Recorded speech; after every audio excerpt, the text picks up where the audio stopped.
July August আন্দোলনই নয়, এই গণ অভ্যুত্থানের আগেও 2021 সালের মোদি বিরোধী আন্দোলনে ব্রাহ্মণবাড়িয়ার বহু মানুষ লড়াই করেছিল দিল্লির আধিপত্যবাদের বিরুদ্ধে।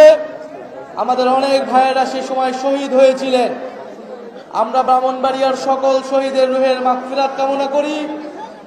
ব্রাহ্মণবাড়িয়ার আলেম সমাজ সবসময় ইনসাফের পক্ষে, ইসলামের পক্ষে, দেশের পক্ষে কথা বলেছেন, লড়াই করেছিলেন। আমরা দেখেছি এখানে ব্রাহ্মণবাড়িয়াতে জুলাই আগস্ট অভ্যুত্থানের সময়ও আমাদের আলেম ভাইয়েরা, ব্রাহ্মণবাড়িয়ার সাহসী নারীরা এবং ব্রাহ্মণবাড়িয়ার তরুণেরা বুক চিতিয়ে দেশের জন্য লড়াই করেছিলেন। আমরা মনে করি, আমরা বিশ্বাস করি, ব্রাহ্মণবাড়িয়া মাথা নত করে না। ব্রাহ্মণবাড়িয়া সেই সাহস সব সময় ধরে রাখবে। কাজী নজরুলের ভাষায় বলতে হয়, শির দেগা নেহি দেগা মামা। ব্রাহ্মণবাড়িয়া সব সময় জীবন দিয়েছে, কিন্তু আপোষ করেনি।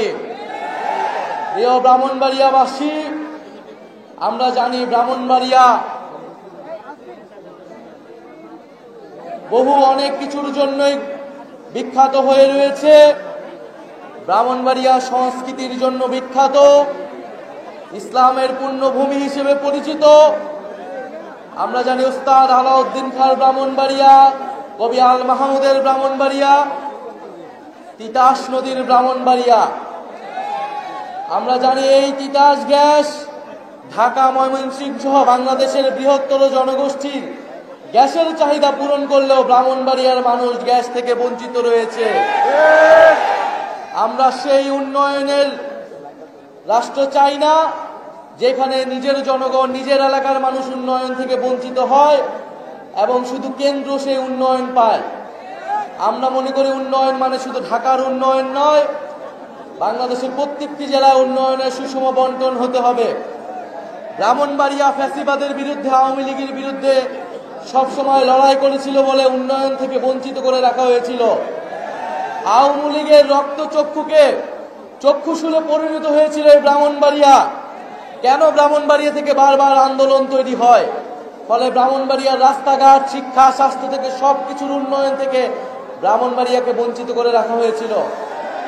প্রিয় ব্রাহ্মণবাড়িয়াবাসী, আজকে আপনারা এসেছেন, আপনাদেরকে আন্তরিকভাবে ধন্যবাদ এবং কৃতজ্ঞতা জানাই। আপনারা আমাদের পাশে থাকবেন। জাতীয় নাগরিক পার্টির সংস্কার, বিচার, নতুন সংবিধানের দাবিতে এগিয়ে যাবে।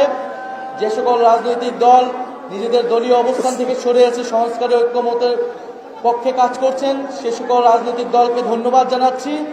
ইনশাল্লাহ আমরা জুলাই আগস্ট মাসের মধ্যে, 5ই আগস্টের মধ্যে জুলাই সনদ এবং ঘোষণাপত্র আদায় করতে পারবো। আজকে আপনাদের এই অনুষ্ঠানে যারা জাতীয় নাগরিক পার্টির স্থানীয় নেতৃবৃন্দ সহযোগিতা করেছেন তাদেরকে ধন্যবাদ। জাতীয় যুব শক্তির যারা রয়েছেন, শ্রমিক ইউনিয়ন রয়েছেন, তাদেরকে ধন্যবাদ। ইনশাল্লাহ ব্রাহ্মণবাড়িয়া জাতীয় নাগরিক পার্টির অন্যতম শক্তিতে পরিণত হতে যাচ্ছে। গণ অভ্যুত্থান, ফ্যাসিবাদ বিরোধী এবং মুজিববাদ বিরোধী লড়াইয়ের অন্যতম দুর্গ হবে এই ব্রাহ্মণবাড়িয়া। ইনকিলাব জিন্দাবাদ।